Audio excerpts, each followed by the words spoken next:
Welcome back to Harlem Liberation School, where we teach black people to wake up, clean up, and stand up. Today we're talking about a powerful and often overlooked tradition, and that is Black Solidarity Day. What is it? Why was it created? And how can we honor it today in meaningful ways? Black Solidarity Day was created in 1969 by Dr. Carlos Russell, a Panamanian-born educator and activist in Brooklyn, New York. He was inspired by playwright Douglas Turner Ward's 1965 play entitled Day of Absence. In that play, all the black people in a southern town suddenly disappeared for an entire day, and the white townspeople quickly realized just how much they and this country, the United States, depend on black labor, ingenuity, intelligence, and culture.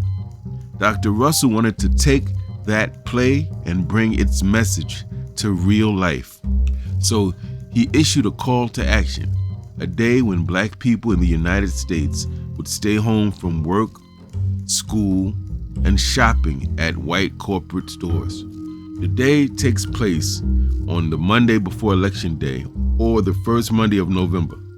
At its heart, Black Solidarity Day is about withdrawing, unplugging, and reflecting and getting involved in some action to liberate ourselves. It's a time to step away from the systems that typically exploit, ignore, or demean us, and to focus instead on our own community, our own culture, and liberation. Black Solidarity Day reminds us that when we unite and act collectively, our absence, just like our presence, has power and it speaks volumes. It's not just about a boycott of businesses. It's not just about not going to work or school, family. It's a spiritual, a political, economic, and a cultural reset.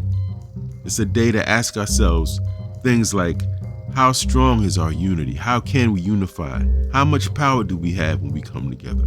And what are some practical things we can do to make our communities more self-sufficient, safe, productive?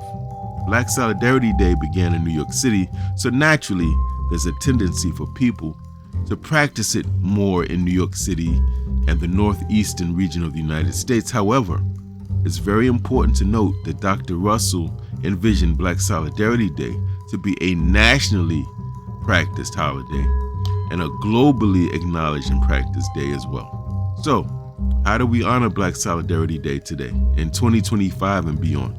Here are some ideas that come from the original call to action issued by Dr. Carlos Russell. One thing we could do is not spend our money. Support the principle of economic withdrawal, what we typically refer to as a boycott. Instead, plan to buy from black-owned businesses the day before or after Black Solidarity Day. Another thing we could do is take the day off from work or school if you can and use it to study, meditate, maybe fast and reconnect. A third thing we could do, host or attend community events, things like teach-ins, cultural performances, film screenings, or discussions about black unity and liberation. A fourth thing you can do, reflect and plan, write in your journal, meet with others, discuss and develop strategies for collective empowerment. And a fifth thing we could do, and you'll notice many of these are interrelated, educate our youth.